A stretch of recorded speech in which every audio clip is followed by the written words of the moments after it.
Greetings, everyone. Welcome to Chosen Lifelines for Men. My name is Walter Jennings, your chosen life practitioner, where I've been called to challenge and, if necessary, change the motivation, mentality, and mettle of men. Today, I want to spend a couple of minutes talking about what it means to have a leadership mentality. And this is something that we've heard so many times over the years, and even many of us going back to our childhood, about how important it is for us as men to have a leadership mentality. However, what does this actually look like? And so a leadership mentality involves having certain attitudes, beliefs, and expectations that create the foundation of who you are, how you lead others, and how you interact with and influence people. Now, these particular values are usually stemmed from your principles and your beliefs. And so the mentality is important to hone because it is the driving component of everything that we do. It governs our opinions, our decisions, and our actions, and it impacts everyone around us. So our thought patterns influence our relationship with others, how we achieve our goals,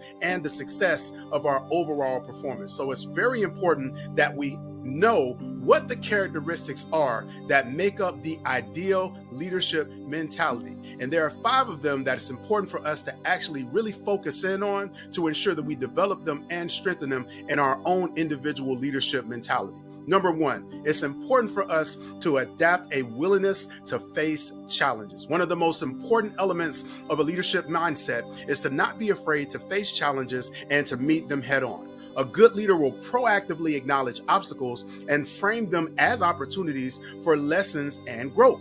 So when a situation becomes difficult, an individual with a leadership approach will remain focused on the end goal. What is the accomplishment of the mission? And a good leadership attitude will allow us to keep moving forward and maintain our morale or our resilience in any given situation. And a good leader actually has to expect that there's going to be challenges, expect that there's going to be difficulty. If it was easy, everyone would do it.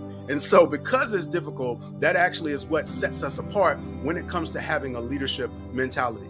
Characteristic number 2 is humility. Now, humility is not thinking less of yourself, it's thinking of yourself less. What do I mean by that? As a leader, it is important for us to consider not only the individuals that may be serving with us before we think of ourselves, but also bearing in mind the overall mission of what it is that we're purposing to accomplish.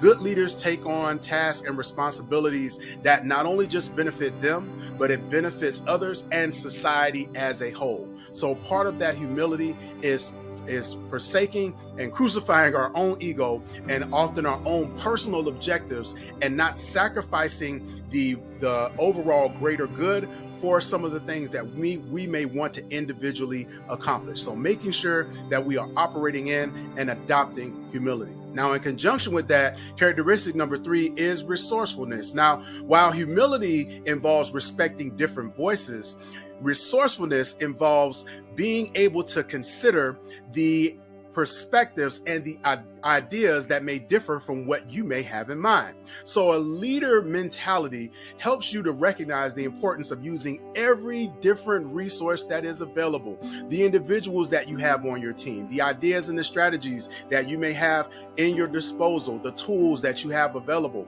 How can you use those things in order to be able to accomplish what it is that you're purposing to do? Sometimes it's being able to think outside of the box, being a creative leader. And if that creativity, it doesn't reside in you, maybe it resides with someone that is on your team. Either way, all of this goes back to our willingness to be resourceful and think outside of the box when it comes to what it is that we're purposing to accomplish, and being willing, when appropriate, to deviate from a specific path when we identify that there may be a better way to do something different.